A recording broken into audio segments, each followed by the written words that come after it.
All right, so we got this famous Cummins motor that everybody seems to know is a problem with this right here. So this truck is a 2016. It's got 690,000 on it. We did a reel about this, and everybody says they're shit motors, but we've been pretty lucky. I mean, we used to get 1 million miles out of a motor. Obviously, now we're not getting that. We're getting like 600,000 or 700,000. So what we did is we tore it apart in our shop. Rick's gonna go over with me what he found. The liners have been our issue. We're gonna cut the block next week. We got a PDI kit, which I'm gonna show you guys. We ended up going with PDI. So this is where we're at with it, basically. Here's Rick right here. So Rick is the expert, right, Rick? So yeah, what did you, so it came in for, well, this one here though, this was, we started with we've been having issues. Well, first it was the oil cooler, and we replaced the EGR cooler. That's the reel that went viral. Yeah. It's still going viral because they're. Yeah. Oh, right? That was that other truck. That was a different truck. That was 21. Seem to have more than one problem with these trucks, right, Rick? Oh yeah. No, started job security. But so the other one that came in, that reel that was going viral, that one. What did that was an EGR cooler. That was an EGR cooler. EGR right? cooler, and then it looked there was possible more issues, but it ended up just being the EGR cooler. Okay, and then this one, you started with a turbo, right? On this one? No, first it was the oil cooler. We were getting oil in the coolant system, and then we replaced oil cooler, EGR cooler. Then it ran for a few months. Then a turbo. It ran for a week, and then started getting coolant in the oil. And that was caused from the liners dropping. There was no combustion gases. There was no blown head gasket. It was just the liners dropping and getting coolant by the liners. That was it. Everything looked good. It had good crosshatch in the cylinders. Well, the bearings seen better days, you can obviously tell. So show us. We were getting Educate in the copper. We were getting a little too deep. They're used. And now this, like we say, this one has 690,000, right? Yep. And we just sent oil. We have so we've overhauled. We had there was 3 trucks that were bought in this batch. We had 3 16s. 2 of them have been overhauled. This is the 3rd. 12, 13, and this is 11. This is 11. So we overhauled truck 12. We overhauled truck 13. We're doing 11, and then there's 14, 15, 16, and 17. All 4 of those we had to overhaul next. Pretty much. They're hitting 700,000 mark. So we have one that's got what, 750? 701. 701. So those are ticking time bombs, we figure. It already has low oil pressure issues, and we set out an oil sample, so that'll be next. Yeah, so we're gonna get this one out of the shop, and then I was telling them let's just basically plan on overhauling the rest of them. Yep. And then just walk them through like what what an ISX or the X15, their counter bore is down below, the mid bore, instead of up above like the rest of them. And you just don't have much material there. And the cylinders move around and then they drop. If they have a brass or a copper shim, and the liners drop, and then you have these issues. Blown head gasket, that was going to be next, but... That's what would have happened next. Oh yeah. Yep. We caught it soon. And what happens if we wouldn't have caught it? Well, I mean, you don't want coolant in the oil system, that's for sure. Yeah, that could have been a rod outside the block, but I mean... So the guys that, for guys that want to just keep going, right? I mean, that's what I'm trying to like, okay, how do we, guys that are going to watch this video, like what for them to realize if they're finding coolant, in your oil, that much, there's no lube in the coolant. It's just not gonna. You're gonna have fucking problems. Yeah. So just take care of it. We were gonna do a Cummins kit, right? Yeah, no, we were thinking OEM. We were thinking lots of things. We looked at a lot of different aftermarket kits. You just put a turbo on this, so you put the turbo on this on a different truck, right? On 16. So 16's one we're going to have to overhaul. You just put the turbo that was on this truck. That was having actuator issues. It was having actuator problems. So we put that turbo that was new on this. We're going to go ahead. We were talking earlier. We ordered a PDI kit. Yep. So we're gonna go ahead and get a PDI turbo to put on this truck. So that way it's all PDI. And they're a double oil cooler. And they're dual oil cooler we're gonna put on, give that a shot. These trucks, because this truck here is one of our hay trucks, so you can see the difference. Like this truck has a drum where we put a block on here, a block of straw here. So these trucks are hauling out of the field. They go over to the mountain. They're going to get hotter because they're pulling a bigger load than our container trucks. Plus, because they're hauling out of the field in the summertime, you get straw and chaff in the radiators. So I was telling Rick, like, let's try that. I'm cool with trying that oil cooler. Anything we can do to keep the oil temperature and the coolant, down on these trucks is what we want to try to do. And then, so this is like one setup we have, and then the container truck. You can see these trucks, they don't have the drum. These are our trucks that are just hauling up and down the freeway to the port. So we kind of have two different setups here, but you've got and then the difference was this is an X15. So we've got, what, about 4 or 5 of these? Yep. And we have you had too many issues with those yet, or? Emissions, just keeping the DPF filter and the NOx sensors. Yeah, and what have you found, like what have you found has been? NOx sensors, just lots of NOx sensors. They're just nonstop. Yeah. So like today, you had what trucks? You had 3. What did Tony just tell us? You had 3 or 4 trucks just show up and check engine lights tonight. It's Friday night, right? Check engine light night. 2 of them I plugged into, and they were emissions related. And I'm gonna do a force regen and make sure and check everything over. But yeah, damn emissions. It's just been nonstop. And for all the people that keep saying, delete all this shit, we go to the ports, we don't want to get in trouble, so we keep fixing. And we switched to the is it the R99? R99, We switched to R99 fuel recently. They claim that we will see less issues by running that fuel, but we haven't. Yeah, we ran it long enough to we test just started it. running it. Like we started like a month ago, so it's not, we don't have any runway yet. You can tell there's not as much sludge build up in the filters there when I change them. I think it's different, but I mean, time will tell. Yeah, so we're gonna give that a shot. So because when you started here, one of the big things you did was basically go through all the filters, right? Yeah, no, I think I've replaced most of them. Yeah, the first step when Rick came to work was here for me was basically we just were having a ton of problems with filters. Getting clogged, and so he was going through all those, and then it's just been getting caught up on, all those issues, and now we knew this was going to happen. I mean, it was like everybody knows that these have a history of dropping liners. You did good making it to 690. Yeah, I mean, there's guys online that are telling me like they're like 300,000-400,000 is all they're getting. I've done one that was rebuilt twice by 600,000 miles. That's crazy. Fuck, I'm glad we made it that long. Yeah, and honestly, besides the emissions and that, we've had actually, pretty good. I think we were getting things back up to where they are, and it's just here, and I mean, making sure the map sensor's clean's a big one, and not really. I mean, things are looking up. And as long as they're regenning down the road, making sure they're doing the passive regen and doing that and cleaning the filter, they're doing pretty good. And then on the head, did the PDI, are we gonna put this head back on, or what's our plan? We got a PDI head. We got a PDI head. Stage 2. So. I'm not exactly sure. I think it's different intake valves and exhaust valves possibly, but it's their stage 2 head. So what's all in, what's all in this kit? Like what do we got the dual oil cooler. It showed up today, right? Yeah, just like an hour ago. So we haven't even got it. Now we're gonna do the dampener, their head, stage 2 head, in-frame kit, oil pump, and they didn't have the water pump for this, so we'll have to get that from somewhere else. But so they didn't have a water pump? No, the style of water pump they didn't have. And they usually do sell a water pump or not? I was supposed to take it off actually and show them a picture, but I haven't got that far yet. Yeah, Will be here next week sometime. 624 pounds. Yeah, Big Boss age 2 cylinder head. We got a PDI Big Boss Cummins ISX oil pump, a dampener, and then the in-frame kit. The in-frame kit. The oil cooler. And the oil cooler. Yep.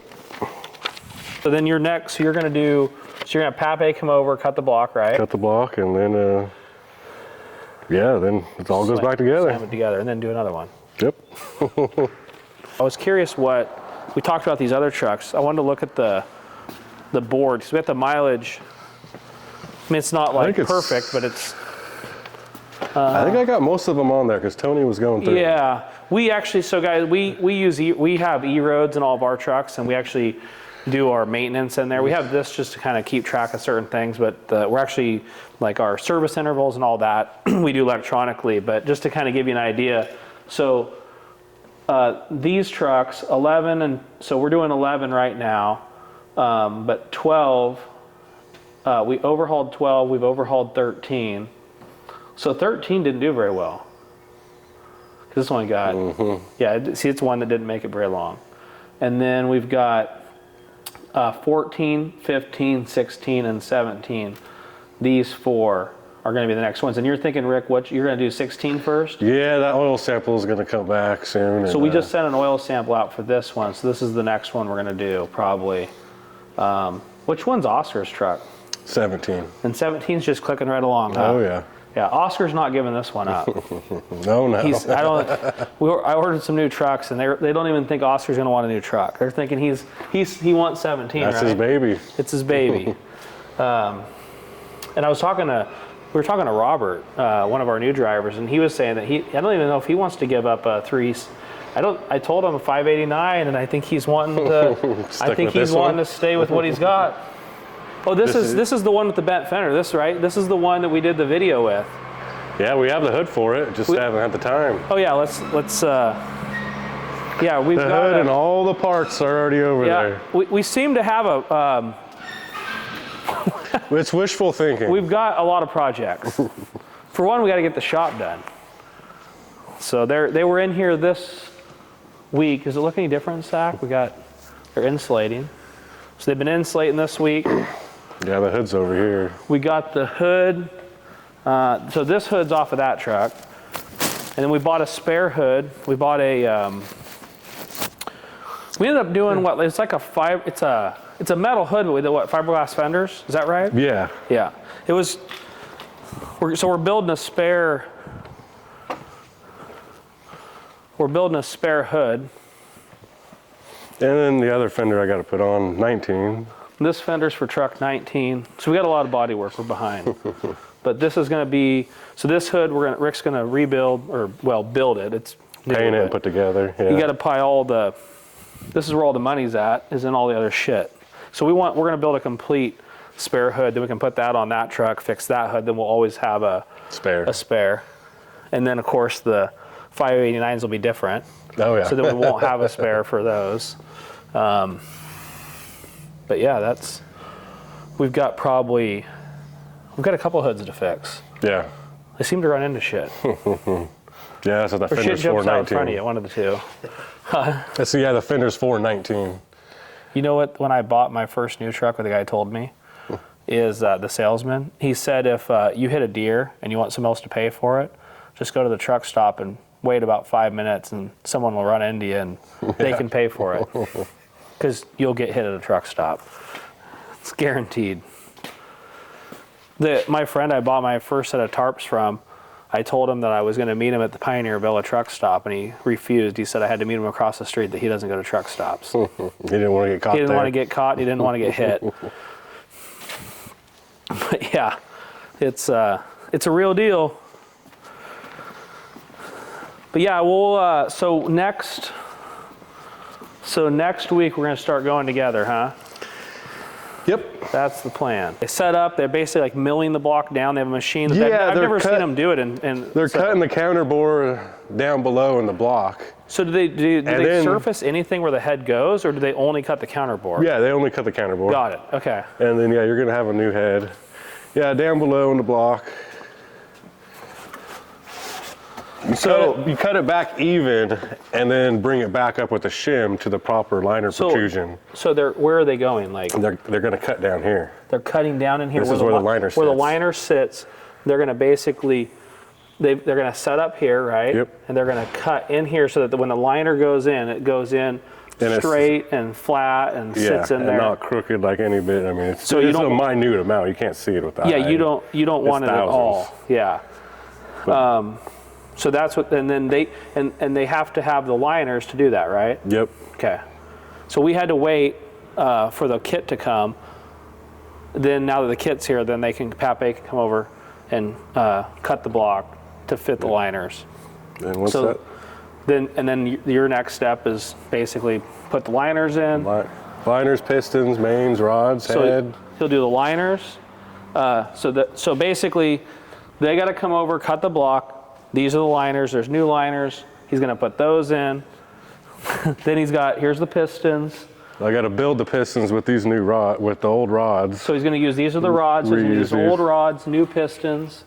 These are these are your rings. So it's got all, new pistons, rings.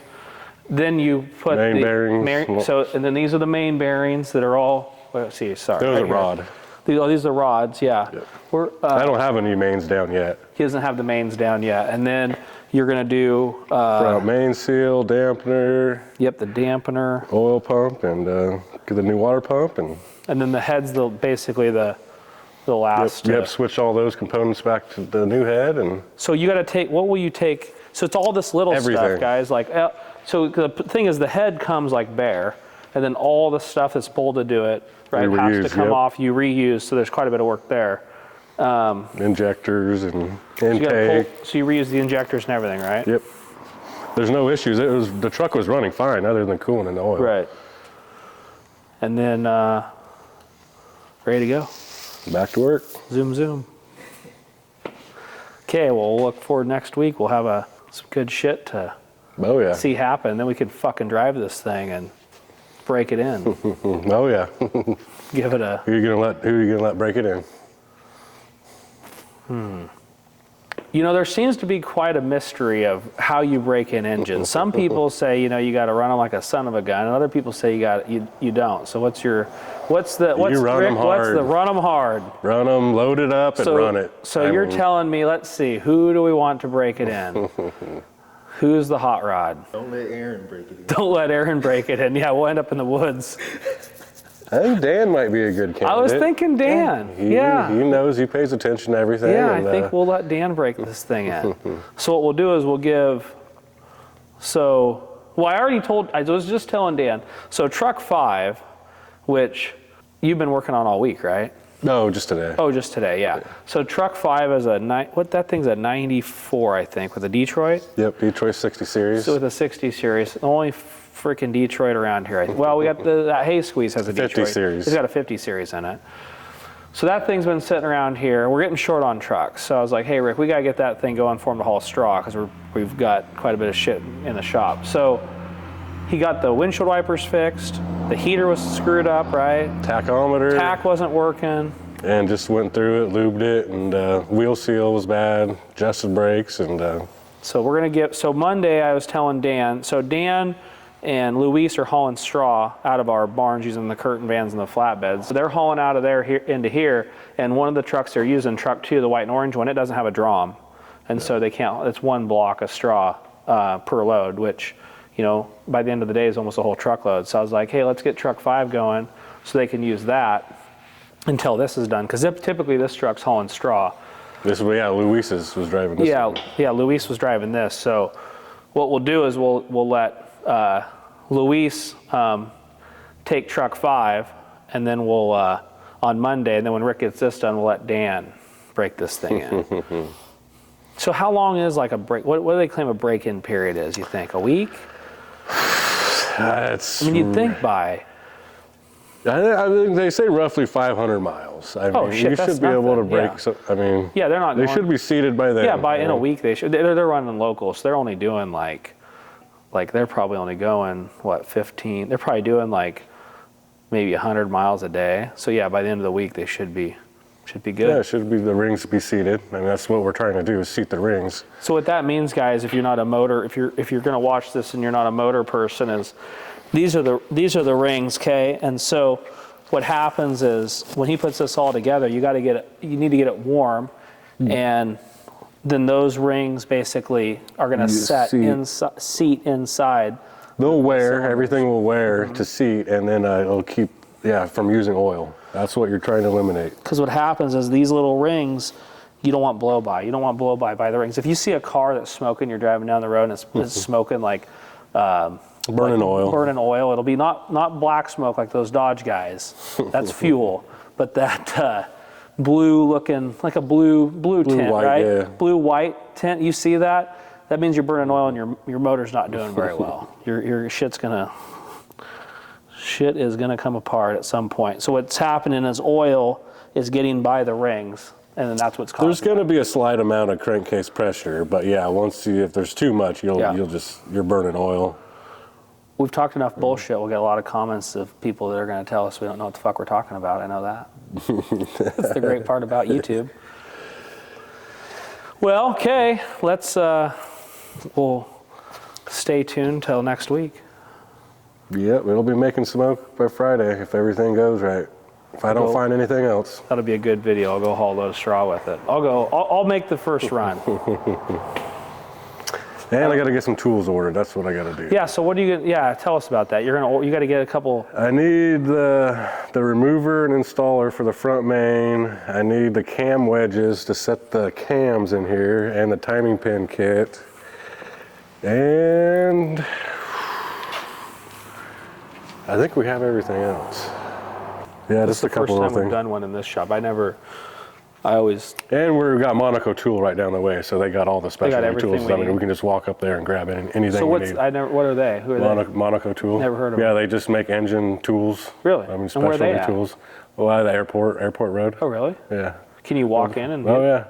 They don't sell things there, but if you're just like, they don't have any walk-ins, they usually ship everything out, but yeah. So do a lot of people buy from Monaco? Oh, yeah. It's people know about it, but we have them local here. Oh, yeah. So that's good. Yep. We don't have to wait. Old Eugene, Oregon. Never know.